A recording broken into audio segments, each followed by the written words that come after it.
And I never thought I'd be doing this with a PXG club, but here we go, Bobby. Look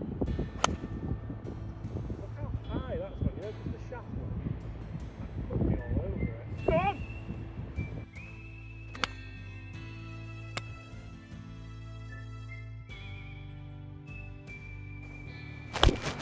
on! We made a bit of a mess with the club, but look at the consistency. That's what you want consistency.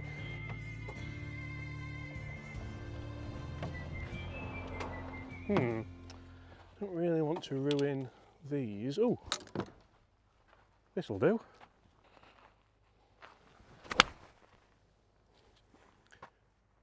Well, that'll work nicely. Hi everyone, my name's James Robinson and welcome back to this YouTube channel. Yes, this is the club that you're supposed to just do all sorts with. So today we're going to test it. I actually think there's a huge misconception around this club, and I think PXG have missed a little bit of a trick with this Desert Rescue Golf Club. So I think it could be a little bit more beneficial than just something to beat around on a cart path.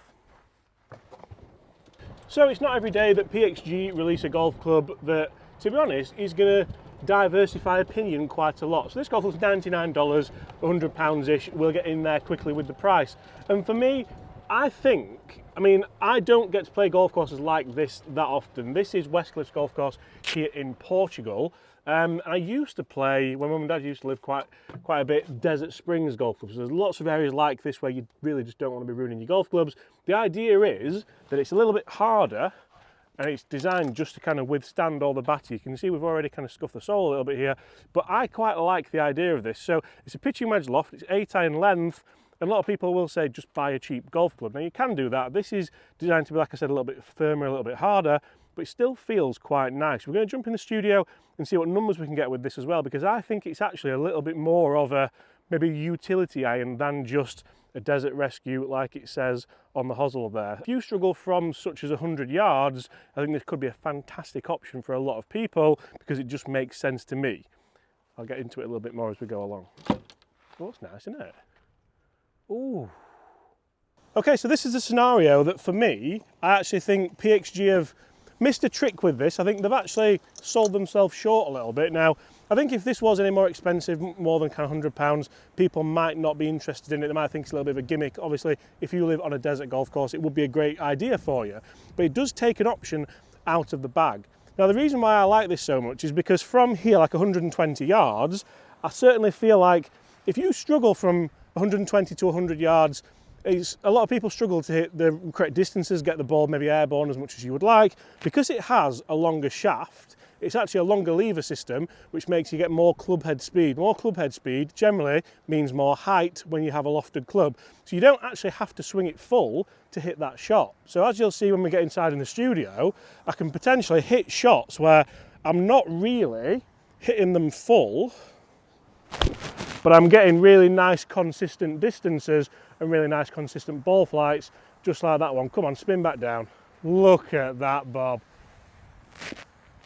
So generally, if you're in the market for a club where you might think, oh, I really struggle from 100 yards, and you've exhausted every option, this could be an option out there for you. It's not that expensive, like we said.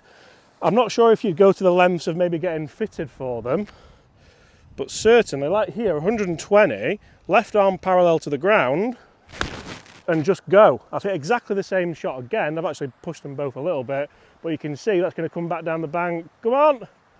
Oh, it stayed there. How can that stay there?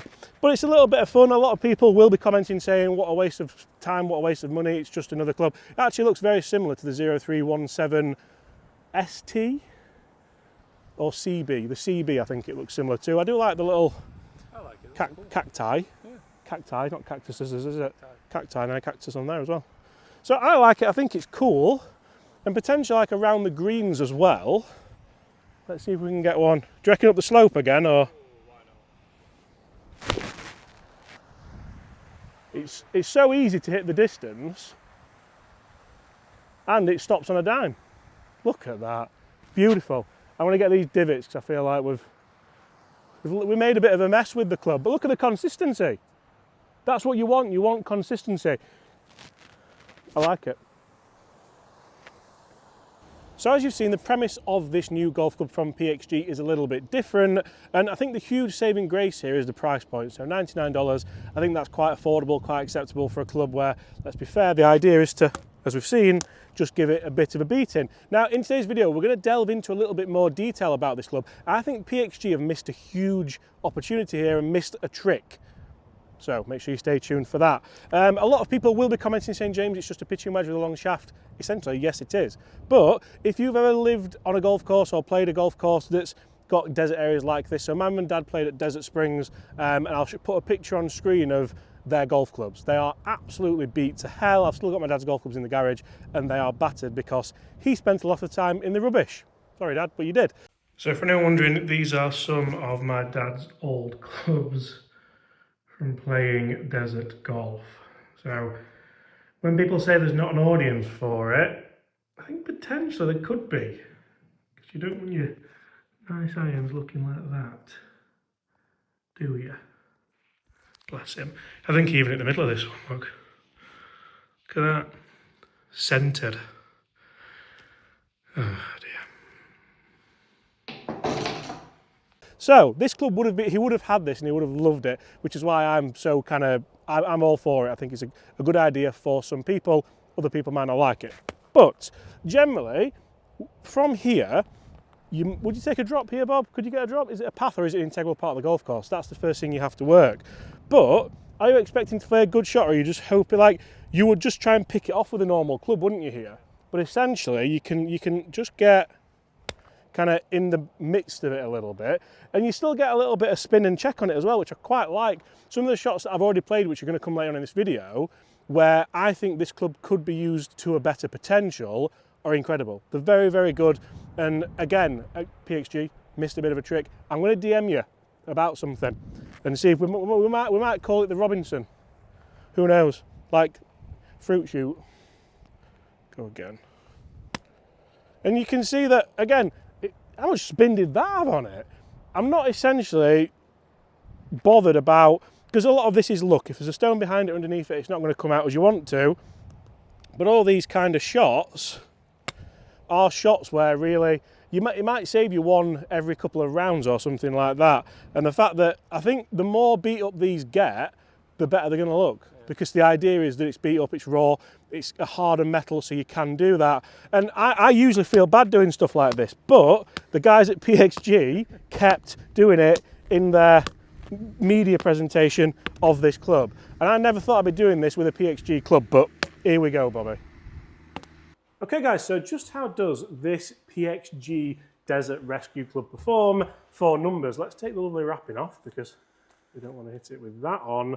But generally, I don't think we'll see many people test these clubs for numbers, and I'm interested because I think PXG maybe, I mean, if we read this, here's to handling your oh shit moments on the course. The Desert Club is your ultimate backup plan, tough enough to survive rocky terrain and keep your prized irons looking sharp. Now, that's all good and well, but I think with this pitching wedge loft and of course the 8-iron shaft, potentially it could be more than that. It could be a club that you end up using because you're not quite happy around the greens or you're not quite happy with your pitching wedge as such. So I've got a green out there at 130, and straight away the thing that I'm kind of feeling with this is it's easier to get it up in the air. Now that has to be because of the laws of physics. It has a longer shaft, it's going to have more club head speed, that's going to equate to more ball speed, that's going to equate to potentially a higher launching club, spinning at 7,500. Carry there 120. But can we start to utilise this just a little bit different than maybe Mr. Parsons was in fact thinking? That feels incredibly soft for a club that's designed to be incredibly firm, incredibly hard, and well, a desert rescue, as you can imagine. So I think they've made a quite good job of that.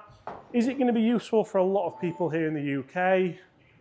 It's going to be an interesting one, isn't it? Because as I've probably said outside, we don't have many courses like that here, but a lot of courses in Europe potentially do.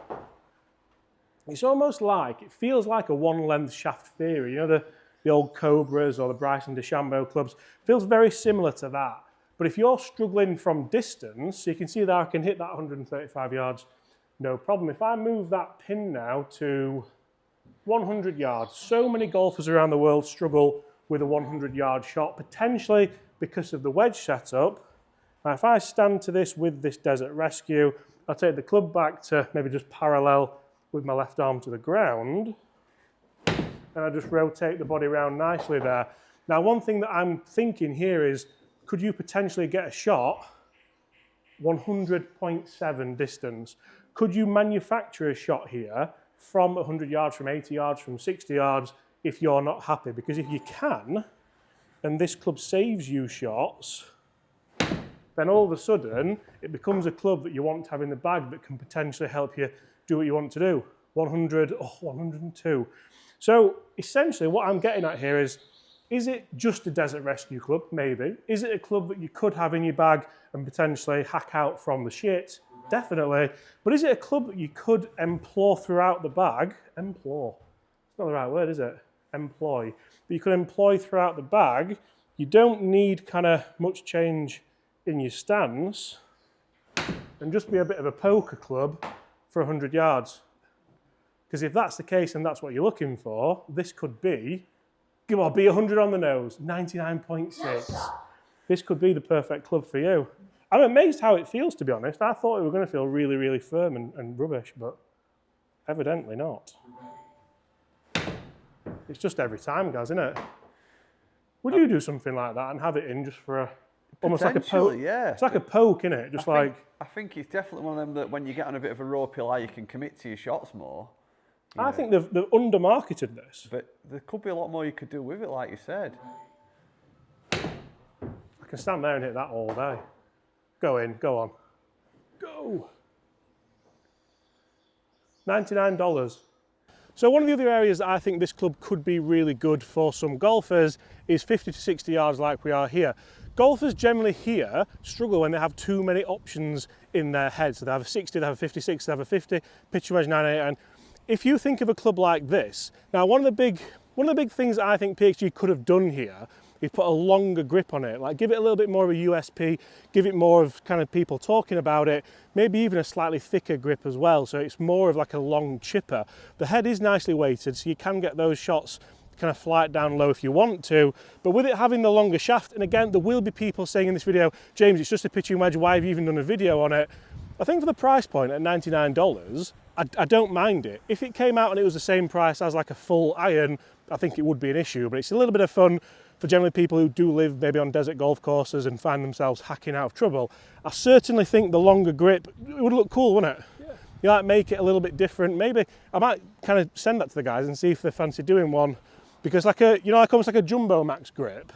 From here now, it's so easy to keep your posture with the longer shaft and just play those shots kind of as you want to. You can see I can play that down nicely. That one's spun into the bank a little bit. But generally, if you get a nice consistent shot here, you can really start to play these shots as you want to. You can play them high, you can play them low. And this is a very difficult flag to get at because there's a massive ridge on the left. So I'm kind of trying to play these just to the right.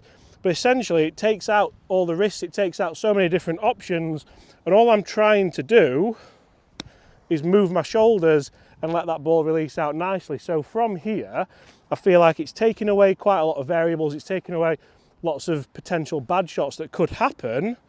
And essentially, I could see that one's going to go left. Watch this now. Straight down there. But good for distance. And I think it's just another little feather in the cap of this fairly budget rescue club. So we can't review a golf club without seeing if we can get a hole-in-one with it. Bobby, you just nearly broke your ankle. Yep, Okay. Yep. So on a par 3, we've got 120 yards into the wind. And the big thing here is a lot of people will also be saying in this video, a lot of people will be saying in this video, that potentially you're losing a club in your bag. Quality in clubs is important. You want to make sure each club does a job. So can it do a job on a par 3? I can't imagine many people are testing them like this. But it actually looks really good down the ball. Like, there's not loads of offset. There's not a huge thick top line. Look how high that's gone. You know, just the shaft one. That could be all over it. Go on!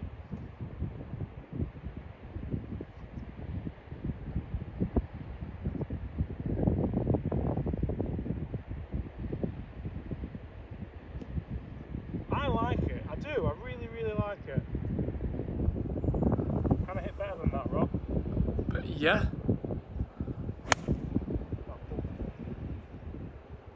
you are struggling to like get the ball up in the air, the shaft leg acts as like obviously a longer lever system as we've gone through in this video. So it's almost like the kind of one length theory, isn't it? Loads of spin because the club head speed's equates to ball speed. It's more than what they think it is. They didn't have to make it feel that good, did they?